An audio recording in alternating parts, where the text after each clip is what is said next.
Let's talk about striking as a movement concept used by working people. One thing I can do is split some wood, where I'm going to use a chop motion. And I could use a machete in some cases. I would consider hammering to be a striking motion.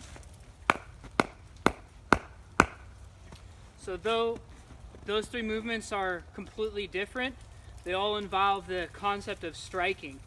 And though they're different, there's some similarities or things to consider with all three. The chopping motion, where I'm rotating from the shoulders and the hips to come around and then bringing my body weight and bringing the object down to strike and chop. That one is probably the most complex because you have to have this simultaneous rotation of hips and shoulders while keeping your spine in a neutral position.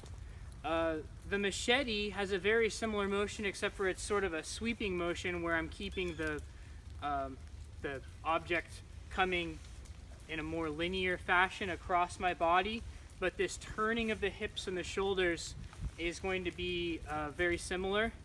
And hammering is a much more stationary type of movement where I'm really going to just get myself in the best position possible, and then I'm going to hold that position stable and do just a little bit of a rotation from the elbow and the shoulder to hammer whatever I need to hammer.